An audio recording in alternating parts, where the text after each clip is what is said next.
The world's most famous hybrid car continues into 2026 with zero changes, but that doesn't matter. This car, as an all-around compact gas-electric car, is one of still the most fuel-efficient vehicles that you can buy from any single manufacturer. Yes, there's a lot of EVs out there. There's also a plug-in hybrid, but I'm going to dive into this Prius so you can see inside and out what still makes it unique on the market. The Prius, in its 5th generation, has been brand new for 2023. Toyota has sold millions of them since the late 90s. This is the car that defined hybrids at a time when no one cared. And now, for 2026, even if it's not the most popular hybrid on sale anymore, it is still a defining car in its own segment. The Prius is among the sleekest and most aerodynamic cars you can buy, even among sports cars. The short nose, the extra long and raked windshield, and that short tail all contribute to top aerodynamics and efficiency. But even so, every single Prius except the base LE rides on these larger 19-inch wheels and tires as standard. They're really skinny. They're only 195 millimeters, but 19 inches, that's way bigger than the 15s that was always on the Prius for years. They certainly look the part, and on this supersonic red that's an extra cost paint, it makes the Prius look pretty dapper. Hidden door handles in the back, really sleek curves, simple light treatments, including in the front where the front is really bifurcated by these LEDs. I like it, it has a nice shark effect. There's nothing though on this Limited that denotes it as being the top trim versus other Prius trims. They basically all look the same, which is to say, pretty decent. This is really the problem of the Prius. It makes it look pretty hot on the outside, but getting in and out, you have to duck your head basically right here, otherwise you're gonna hit it every single time. And this windshield, despite being really nice and angled, the view out is pretty spectacular. Everything is coming right at you. The steering wheel is here, and I'm 5'11", I'm not a big guy, but I don't feel like I have a lot of space inside here. Otherwise, the layout is pretty good. It's less futuristic crazy like previous generation Prius models, but this one has a big touchscreen. It's got enough physical controls throughout the vehicle. I don't like the placement of the instrument panel, and I'll get to that, but all the other controls and the interior quality generally hold up well. However roomy the Prius used to be, it's not like that anymore. It's tight back here, but saving graces on this Limited trim, your own separate sunroof and heated outboard seats. There's 20 cubic feet of space in the cargo bay. That strikes me as kind of small, even for a compact. The loading floor is actually pretty high. There's no spare tire underneath there either. Plus, as a hybrid, I would expect to see some electrical outlets or any power outlet back here. There isn't one. The Prius comes with a 2-liter inline-4, using all of Toyota's traditional hybrid methods, exhaust gas recirculation, the most efficient gas engine you can get in terms of all of the fuel that's being combusted and transitioned into actual energy and not just heat waste. And all the heat waste that does come out, Toyota does manage to extract a lot of that. What does that mean? Fuel efficiency as high as 57 city if you're getting the base trim with the smallest tires and wheels. That's the LE and front wheel drive. Most Prius trims are doing 52 across the board, which is still exceptional. This all-wheel drive Limited, 2 motors, making the worst MPG, if you can call it that. Still, incredible numbers. A combined 49 MPG. And if you want to go further, there's the Prius plug-in hybrid, which has some seriously good electric-only range and efficiency in electric mode that actually is better than a lot of pure EVs. On this car, it's the CVT that really makes you remember that this is, in fact, still a hybrid, but the momentum is good. There's just under 200 horsepower, 196 with the all-wheel drive dual motor. Most of the time it's operating on just that single motor up in front. And the rear motor is only activated when you really need it, when traction really requires it, say around a turn. It's noisy. The engine kind of revs up and down a lot and then it quiets down, but electric only speed is possible on the highway, 65 and above.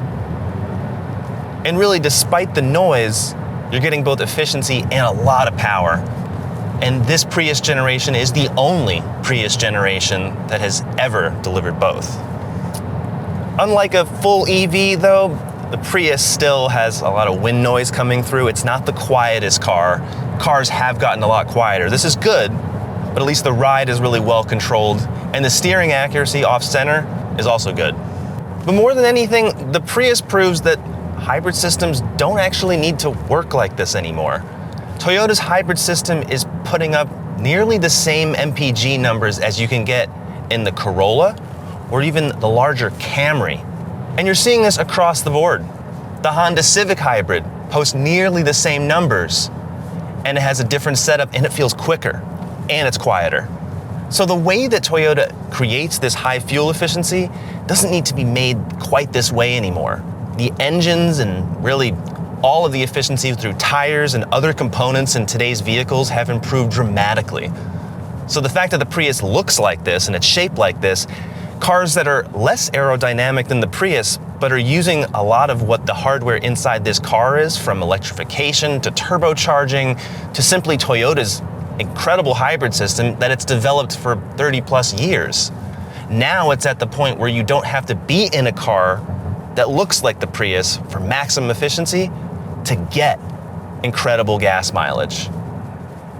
However, choosing the Prius means that there's very few gas hybrids out there, gas hybrid cars.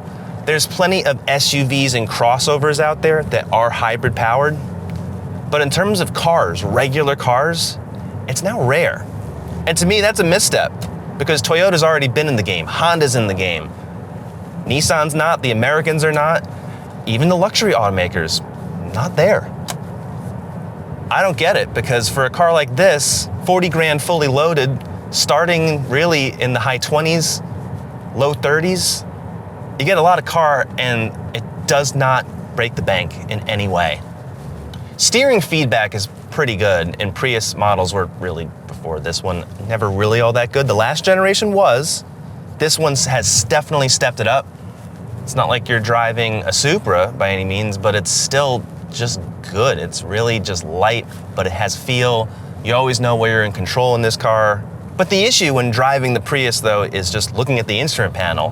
Where I'm seated, the steering wheel, the top of it, blocks half of this little display. So I can't see below the speedometer, that digital readout. So I have to kind of go like this to see if the cruise control is on, to see the mileage, what my range is, any host of other functions that are coming up there.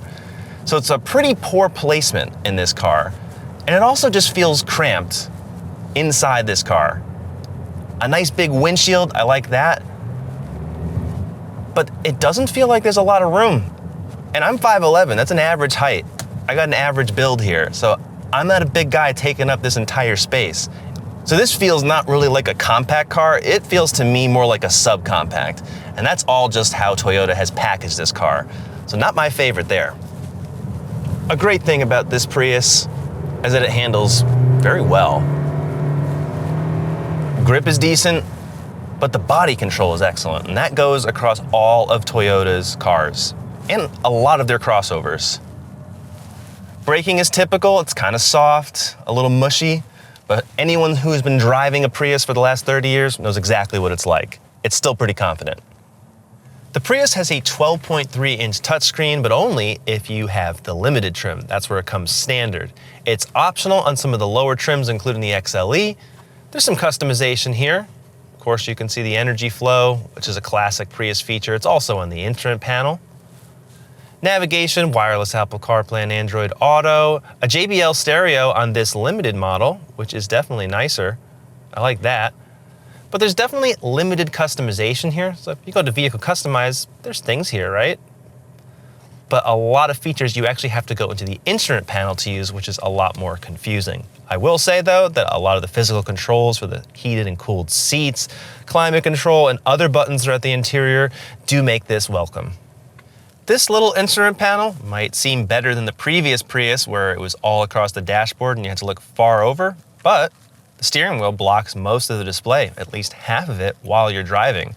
And you have to go here to adjust all these other settings, which I think would be better suited into the main touchscreen, where there's actually real estate, much easier to read, including just how the meter looks, right? All of these things are off older Toyota software, and I really think this should be updated. but the information is there, and if you so choose, the classic Prius features such as the energy monitor and the efficiency. EV driving ratio, the eco zone. These have been in Prius models forever. The EV icon is there. So really, there's nothing going on here that's a problem except visibility. You just can't see it based on the way this interior is designed. The 2026 Toyota Prius starts at $29,000. There are 4 trims, each of which has all-wheel drive as an extra cost option. As tested, this limited all-wheel drive with the limited premium package and the extra paint, $40,000. There aren't many actual hybrid cars that are competing. The Toyota Corolla Hybrid and the Camry Hybrid, and the Honda Civic Hybrid hatchback, the Honda Accord, and a few others from Kia and Hyundai. The Prius paved the way for hybrid and electric vehicles, and as a result, Toyota can afford to take more chances. This car is not as practical inside as previous generations were. It's tighter. It wears like a glove, to be honest. But the looks and the power, actual power plus efficiency, make this one of the most unique hybrids on sale. And remember, for cars, true cars, there's not that many of these anymore. But Toyota has a really solid offering, and thankfully, it's keeping prices reasonable. What do you think? And you want to see more car reviews, hybrids, EVs, anything? We've got them at CarGurus. So subscribe to the YouTube channel, and we'll see you next time.